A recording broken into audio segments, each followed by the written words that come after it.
pie and a cup of coffee, and I promptly dropped my bike across the forecourt, so that's pretty cool.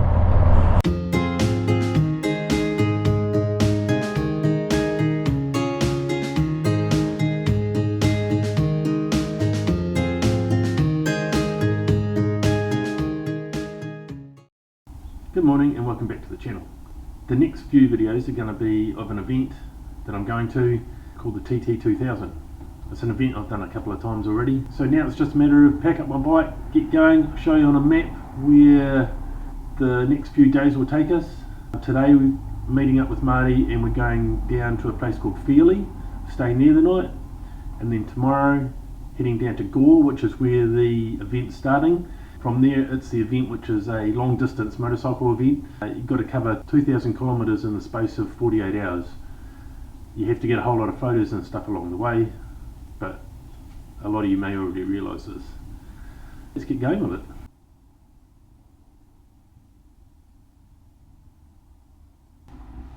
So let's go.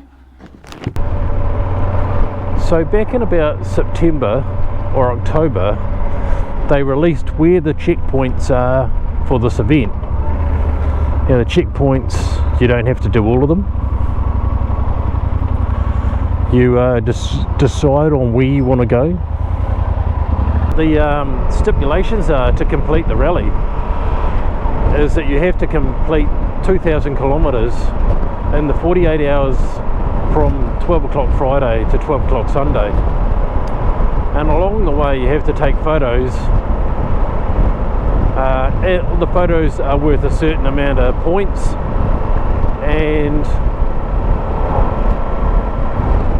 to be considered a finisher you have to collect 2,000 points along the way as well. The t-shirt that you get just before the start of the event, that t-shirt has to be in the photos. So you can't go out and get the photos in advance or anything else like that. You take a photo of your speedo at the start and at the end, and enjoy yourself along the way. So the amount of checkpoints this year is quite phenomenal. I got heaps and heaps. You got different themes that you can follow and all sorts. So you're kind of spoilt for choice about where you want to go.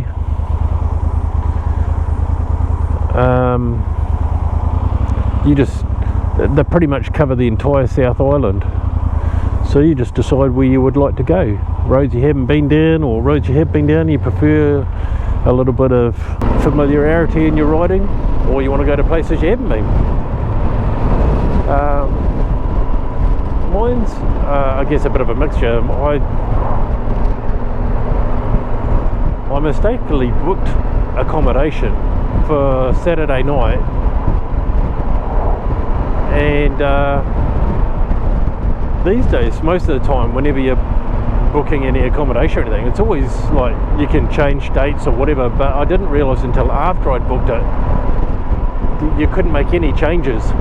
So all of a sudden my Saturday night accommodation in Christchurch was what I had to mould my event around.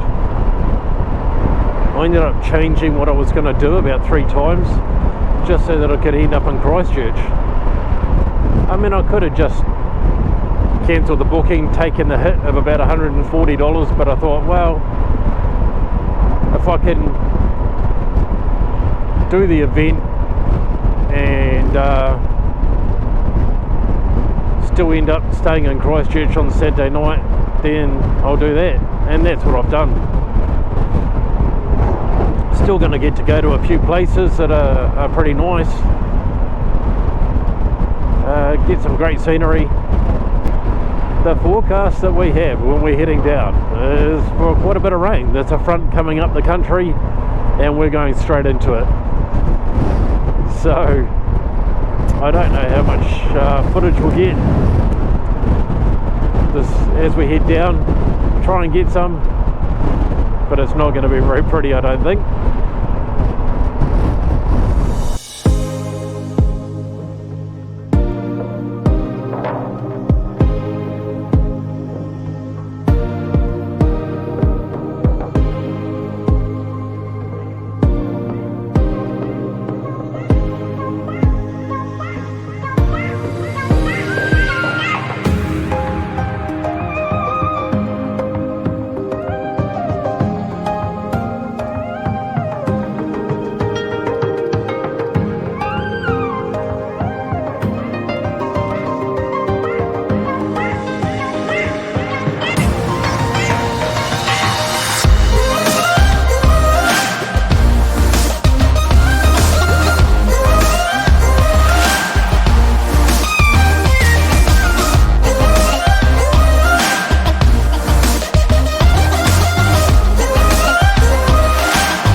stopped in Kokura and Marty's put his rain suit on. We had a pie and a cup of coffee, and I promptly dropped my bike across the forecourt, so that's pretty cool. I don't have any footage of it, sorry. Honestly, I don't.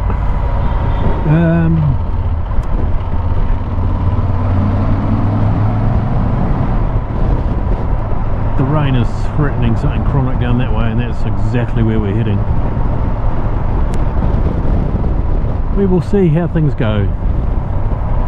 We've decided that that's why we stopped and had something to eat there, because we thought we were planning on having something later on, but if it's raining and miserable and we're wet, we're just going to keep pushing until we get down to where we're going, which is Fairley. So still got a few hundred k's to go yet. So this will be the last of the coastline for a little bit. Wind around through here,